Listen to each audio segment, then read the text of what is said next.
राजधानी दिल्ली के रोहिणी सेक्टर 24 के पॉकेट 10 से एक दिल दहलाने वाली खबर सामने आई थी। 3 नवंबर को पता चला कि 31 अक्टूबर को एक शख्स ने दिल्ली जल बोर्ड में कार्यरत सुरेश कुमार राठी, जो कि 59 साल के थे और महज 25 दिनों में उनकी रिटायरमेंट होने वाली थी, उनकी बर्बरतापूर्वक जान ले ली है।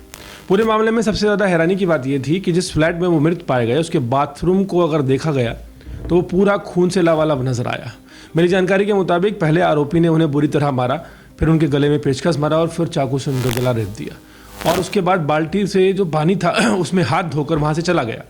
दिल्ली पुलिस ने Rohini sector 24 pocket 10 murder case सुलझाते हुए एक बड़ा खुलासा किया है। दिल्ली जल बोर्ड के इंजीनियर सुरेश राठी की हत्या के आरोपी बंटी को गिरफ्तार कर लिया गया है और दिल्ली पुलिस ने यह भी बताया है कि उसने यह हत्या क्यों की, यह भी बताया है कि वो क्या क्या ले गया था और किस वजह से आया था। दिल्ली के रोहिणी जिले के रोहिणी सेक्टर 24 पॉकेट 10 से एक चौंकाने वाला मामला सामने आया। 3 नवंबर को दिल्ली जल बोर्ड में कार्यरत असिस्टेंट इंजीनियर सुरेश कुमार, इनकी उम्र 59 साल थी, उनकी हत्या कर दी गई और ये पूरा चर्चाओं का विषय बन गया। उनका खून से लथपथ शव उनके फ्लैट के बाथरूम में मिला। पुलिस ने इस सनसनीखेज हत्याकांड का खुलासा करते हुए मुख्य आरोपी को गिरफ्तार कर लिया है।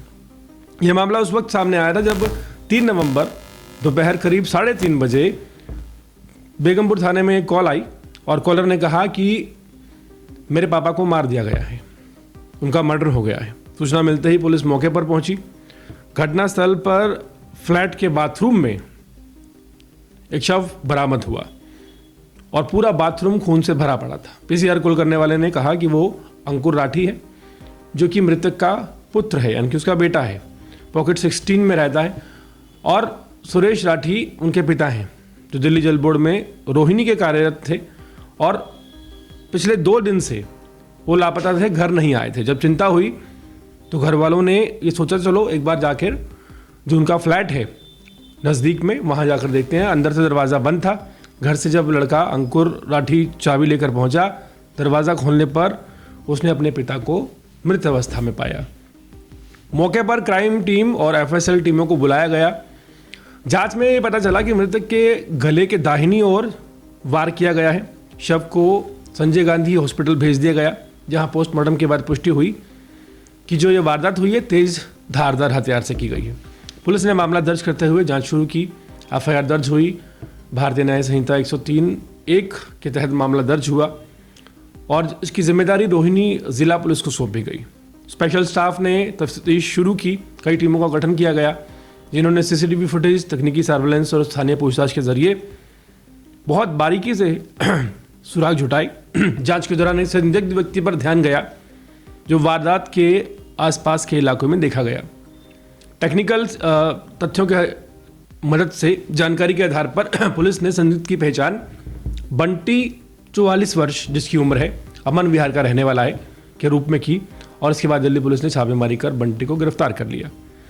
पूछताछ में बंटी ने अपना जुर्म कबूल कर लिया है। उसने बताया कि कुछ दिन पहले उसकी दिल्ली जल बोर्ड के अधिकारी सुरेश राठी से जान पहचान हुई थी और उसी वक्त उसने ये प्लान बनाया था कि 31 अक्टूबर की रात वो लूट लेगा इस शख्स को, और वो फ्लैट के अंदर दाखिल हुआ। छोटा सा झगड़ा हुआ और उसका फ़ायदा उठाकर बंटी ने गले पर वार किए और सुरेश कुमार राठी की हत्या कर दी। इसके बाद वो ज्वेलरी, कैश और 2 मोबाइल फ़ोन लेकर वहाँ से फरार हो गया। आरोपी के कब्जे से लूटी गई नकदी, गहने, मोबाइल फ़ोन, अपराध में इस्तेमाल की गई स्कूटी बरामद कर ली गई है।